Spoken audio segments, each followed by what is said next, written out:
Hi అండి, నమస్తే. ఈరోజు వీడియోలో అప్పటికప్పుడు హెల్తీగా చేసుకునే గుంట పొంగనాల రెసిపీ చూపిస్తున్నాను. దీనికి పప్పు నానబెట్టడం, పిండి రుబ్బడం అలాంటి పనులు ఏమీ లేదండి, డైరెక్ట్గా చేసేసుకోవచ్చు.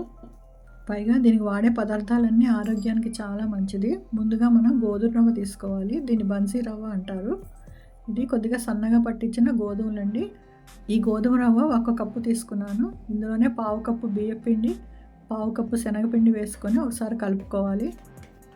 మనం ఎంతైతే గోధుమ రవ్వ తీసుకున్నామో అంత పెరుగు తీసుకొని కలుపుకోవాలి.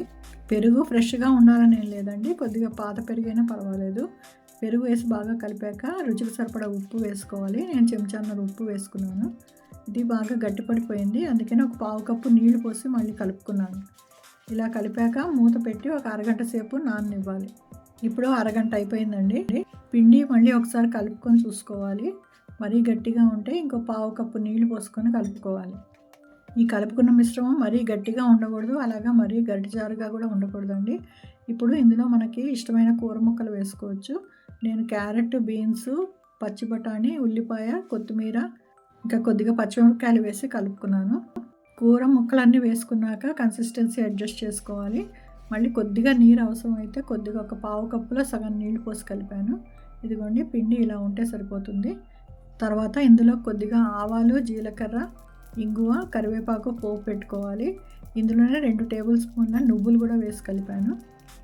ఇదంతా కొద్దిగా వేగాక కొద్దిగా పసుపు వేసేసి ఈ మిశ్రమంలో ఈ పోపునంతా కలుపుకోవాలి.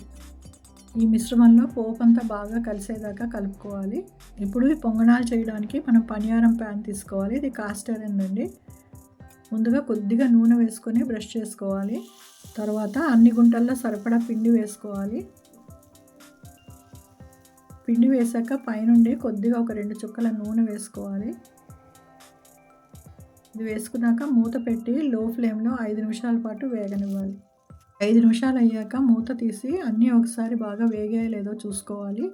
ఇప్పుడు ఫ్లేమ్ని మీడియం ఫ్లేమ్లో పెట్టుకొని కొద్దిగా ఒక 2 నిమిషాలు వేగాక వెనక్కి తిప్పుకోవాలి. అన్నీ వెనక్కి తిప్పాక మళ్ళీ మూత పెట్టి ఒక 3 నిమిషాల పాటు వేగనివ్వాలి. 3 నిమిషాలు అయిపోయిందండి. కింద కూడా వేగిందో లేదో చెక్ చేసుకొని స్టవ్ ఆఫ్ చేసుకోవాలి. ఇంతేనండి, గుంట పొంగనాలు రెడీ అయిపోయాయి. మీకు ఒకవేళ ఇలాంటి సన్నటి బన్సీ రవ్వ దొరకకపోతే లావుగా ఉన్న రవ్వ తీసుకొని ఒకసారి మిక్సీ పడితే సన్నగా అయిపోతుంది.